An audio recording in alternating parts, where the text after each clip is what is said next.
Band of Brothers is widely regarded as one of the greatest miniseries ever created. From its stunning cinematography, unforgettable soundtrack, and deeply intimate and personal portrayals of the soldiers in Easy Company, it set a new standard in television that nearly a quarter of a century later still holds up. But even with all its well-earned praise, Band of Brothers is not without its faults. While it strives for authenticity, and overall it does an excellent job painting a vivid, accurate picture of World War II, some historical details were portrayed either incorrectly or they were deliberately altered for dramatic effect. In this video, we're exploring 10 details that the series got wrong and what really happened. Number 10. Private Cobb.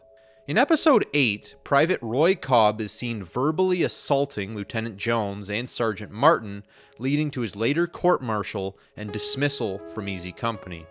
In reality, this wasn't actually what led to his court-martial. He actually physically assaulted Lieutenant Jack Foley while drunk. But unlike in the series, he wasn't actually discharged until after the war had ended. Overall, Cobb is portrayed as a bitter and cynical man, but that's not how his fellow paratroopers remembered him. In his detailed memoir, Private David Webster, who spent considerable time fighting alongside Cobb, noted that outside of the isolated incident with Foley, he was actually very friendly and dependable. Number 9. Flash Thunder. During World War II, passwords were changed every 3 days after D-Day in order to minimize the risk of Germans impersonating Allied soldiers.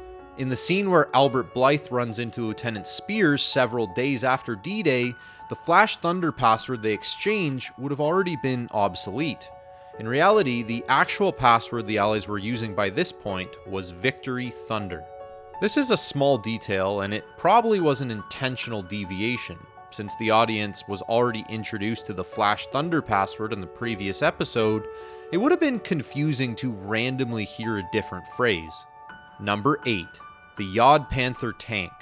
During episode 3, as Easy Company is assaulting the town of Carentan, we see a Yod Panther tank as a part of a German counterattack. In reality, these machines didn't see any action until much later on in the Battle of Normandy, and they only actually fought against British units, not Americans. Number 7. Winters and the German Colonel. In episode 10, Major Winters accepts the surrender of a German colonel who offers him his pistol as a symbol of his personal submission. In the scene, Winters tells him to keep his sidearm. But in reality, Winters actually accepted the Walther PP pistol, and the German officer was actually a major, like Winters, and not a colonel. In the Band of Brothers book, author Stephen Ambrose described how Winters examined the firearm, found it had never been fired, and has never fired it since. Number 6. The Belgian Nurse. In episode 6, medic Eugene Rowe forms a wholesome and comforting friendship with a Belgian nurse working in a hospital in Bastogne named Anna. When Rowe travels into town one night to get a hot meal, he finds the town under attack by German bombers. He sees that the hospital has been hit by a bomb, and upon further investigation, he's saddened to find the bandana of Anna, a symbol that she had died under the rubble. While there wasn't technically a mistake made here, there was much more to Anna's story than was portrayed in the show. Her real name was Augusta Chivey, and she was an incredibly heroic woman. The night of the bombing, she actually saved 6 wounded soldiers from the burning hospital and was killed while attempting to rescue a 7th. Number 5. Malarkey and the German POW. Usually in film, real-life details are exaggerated in order to seem more extravagant and to draw the viewers in. But what I'm about to tell you right now is the opposite of that. Something happened in Easy Company that was so miraculous, it was actually downplayed for believability. In episode 2 of the show, Malarkey forms a bond with a German POW on D-Day after he learns that they both grew up in the state of Oregon, but in different towns. In reality, they actually grew up in the same town and worked literally across the street from each other for several years. It's these small moments of connection that really help us see just how small the world is. But had the writers told the full story here, audiences probably would have seen it as stretching the truth, even though it was actually fact. Number 4. The British Tank Commander. At times, the inaccuracies in Band of Brothers aren't necessarily related to facts of history, but dialogue between characters. In episode 4, during Operation Market Garden, Sergeant Martin tells a British tank commander to fire a round through a house in order to reveal a hidden German tank. But the British soldier refuses, saying that his orders are to avoid unnecessary destruction of property. According to leading World War II historians, this conversation would have never actually happened. The British nor any other Allied army never actually had any orders to avoid property damage. This scene is used to show the largely accurate conclusion that Americans were more macho, gung-ho soldiers, whereas the British were more calm and reserved. Number 3. Norman Dyke.